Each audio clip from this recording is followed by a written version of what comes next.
আসসালামু আলাইকুম। বিদেশি চাপে সরকার, পররাষ্ট্রমন্ত্রীর কাছে 14 দূতাবাসের চিঠি। কোটা সংস্কার আন্দোলন ঘিরে সংঘাতে প্রাণহানি এবং ধ্বংসযজ্ঞের ঘটনায় গভীরভাবে মর্মাহত উদ্বেগের কথা জানিয়েছে ঢাকায় থাকা পশ্চিমা 14 দেশের দূতাবাস ও হাই কমিশন।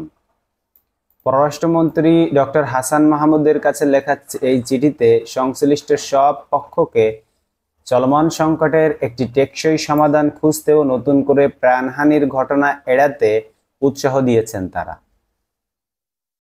কি পরিমাণ প্রাণহানি এবং কি পরিমাণ গ্রেপ্তার হয়েছে আপনারা ইতোমধ্যেই আমাদের চ্যানেলের ভিডিও থেকে জানতে পেরেছেন। এবং আজকের খবর হলো 11 দিনের এই যে অভিযান, সাঁড়াশি অভিযান, সেখানে প্রায় 9,000-এর বেশি মানুষদেরকে গ্রেপ্তার করা হয়েছে। আমি মানুষ বলছি এই কারণ ছাত্রছাত্রী বাদে অন্যান্য আরো অনেক নেতাকর্মীদেরকে গ্রেপ্তার করা হয়েছে।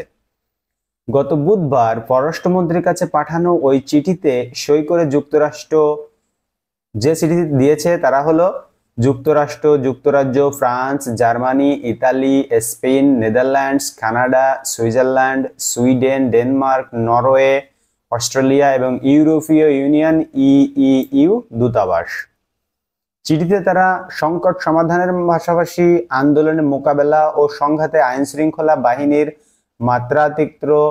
অতিরিক্ত বল প্রয়োগের জবাবদিহি নিশ্চিত, আটক ব্যক্তিদের যথাযথ প্রক্রিয়া বিচার এবং যত দ্রুত সম্ভব সারা দেশে পুরোদমে ইন্টারনেট চালুর অনুরোধ জানিয়েছে। উদ্ভূত পরিস্থিতিতে 21শে জুলাই ঢাকায় বিদেশি কূটনীতিকদের ব্রিফিং এর বিষয়টি টেনে দূতাবাস ও হাইকমিশনগুলো বলছে, মিশন প্রধানদের সঙ্গে আলোচনায় আইন শৃঙ্খলা বাহিনীর কর্মকর্তাদের মাত্রাতিরিক্ত বল প্রয়োগের জবাবদিহি নিশ্চিতের যে ইঙ্গিত আপনি দিয়েছেন, আমরা এর প্রশংসা করছি।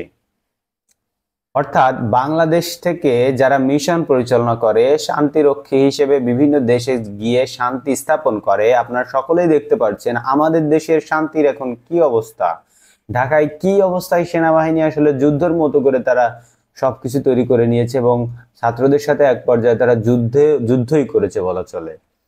আন্দোলন ঘিরে সংঘাত ও সহিংসতার জড়িত সন্দেহ, আটক ব্যক্তিদের যথাযথ বিচার ও মানবাধিকার সমুন্নত রাখার উপর জোর দিয়েছে তারা। এ বিষয়ে বলা হয়েছে, গত কয়েকদিনে আটক ব্যক্তিদের যথাযথ প্রক্রিয়া বিচার নিশ্চিত করা জরুরি। তারা বলছে, আপনারা আটক করেছেন ঠিক আছে, কিন্তু যথাযথ প্রক্রিয়ায় বিচার শুরু করেন। তেমনি মত প্রকাশের স্বাধীনতা, সমাবেশের অধিকার সহ মানবাধিকার সমুন্নত রাখাটি গুরুত্বপূর্ণ। আন্দোলন ঘিরে কারফিউ জারি ও ইন্টারনেট সংযোগ বিচ্ছিন্ন হওয়ায় সব নাগরিকের জীবনে সুদূর প্রসারী প্রভাব ফেলছে।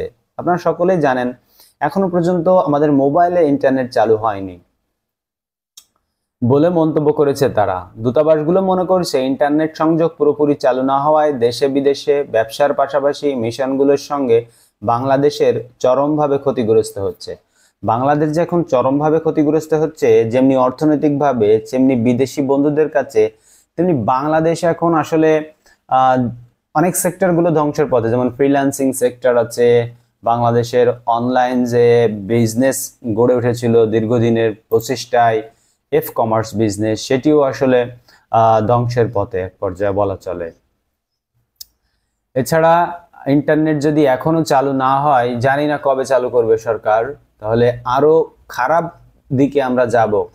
কারণ ইন্টারনেট লাগছে না। গতকালই আপনারা দেখেছেন আমার চ্যানেলে আছে যে ছাত্ররা 24 ঘন্টার আলটিমেটাম দিয়েছে, কোনো ইন্টারনেট লাগছে না তাদের আলটিমেটাম দিতে। 24 ঘন্টার আলটিমেটাম দিয়েছে এবং 24 ঘন্টার মধ্যে যদি সরকার সমাধান না করে, পদত্যাগ না করে, তাহলে তারা কঠোর কর্মসূচি, আরো কঠোর কর্মসূচি, বাংলা ব্লকের চেয়েও কঠোর কর্মসূচি দেবে বলে ঘোষণা দিয়েছে। বন্ধুরা, ভিডিওটিতে আপনারা একটি করে লাইক দিবেন অন্তত। আমাদের পরবর্তী ভিডিও পাওয়ার জন্য আমাদের চ্যানেলটি সাবস্ক্রাইব করে রাখতে পারেন। দেশ এবং প্রবাসে যে যেখান থেকে দেখছেন সকলকে জানাই অভিনন্দন। আল্লাহ হাফেজ।